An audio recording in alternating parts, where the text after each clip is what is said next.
Litre প্রতি ৮ টাকা দাম বাড়িয়ে ১৭৫ টাকা নির্ধারণ করার পরেও স্বাভাবিক হয়নি সয়াবিন তেলের বাজার। বোতলজাত সয়াবিন তেলের সংকট রয়ে গেছে এখনো। রমজান মাসকে সামনে রেখে সয়াবিন তেলের এরূপ সংকট ব্যবসায়ীদের পাশাপাশি ক্রেতাদের মনেও অস্বস্তির জন্ম দিয়েছে। একদিকে তেলের দাম বৃদ্ধি, অন্যদিকে বাজারের সংকট, এই দুই নিয়ে জনমনে বাড়ছে অস্থিরতাও। এই সংকট কবে কাটবে, কবে বাজারে সরবরাহ স্বাভাবিক হবে, কারো কাছেই এ প্রশ্নের উত্তর মিলছে না।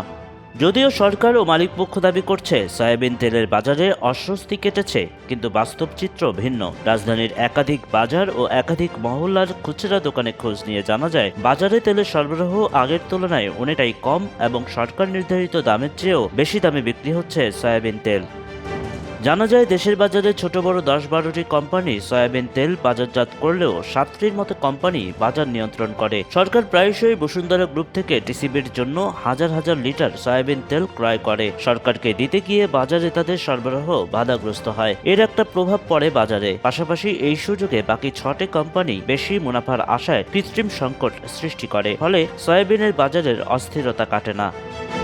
৯ ডিসেম্বর বাণিজ্য উপদেষ্টা শেখ বশিরউদ্দিন জানিয়েছিলেন, বোতলজাত সয়াবিন তেল প্রতি লিটারে ৮ টাকা বাড়িয়ে ১৭৫ টাকা নির্ধারণ করা হয়েছে। অন্যদিকে খোলা সয়াবিন তেল প্রতি লিটারে ৮ টাকা বাড়িয়ে ১৫৭ টাকা নির্ধারণ করা হয়েছে।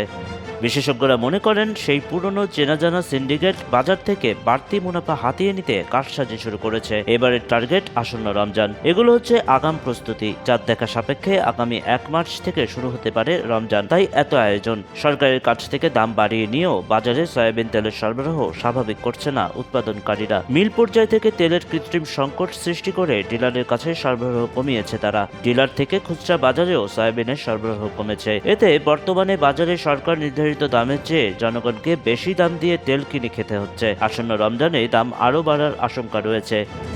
ক্রেতারা বলছে, দাম বাড়ানোর পর বদলে গেছে বাজারের চিত্র। এখন বাজারে সয়াবিন তেলের সরবরাহ বাড়লেও দাম নেওয়া হচ্ছে সরকার নির্ধারিত দামের চেয়ে বেশি। উদাহুয়া সয়াবিন তেল কয়েক ঘন্টার ব্যবধানে কিভাবে বাজারে এলো তা নিয়ে ক্রেতাদের প্রশ্নের শেষ নেই। তবে ব্যবসায়ীরা বলছেন, দাম বৃদ্ধির ঘোষণার পর ডিলাররা বাজারে তেলের সরবরাহ বাড়িয়েছে, যা আশানুরূপ নয়।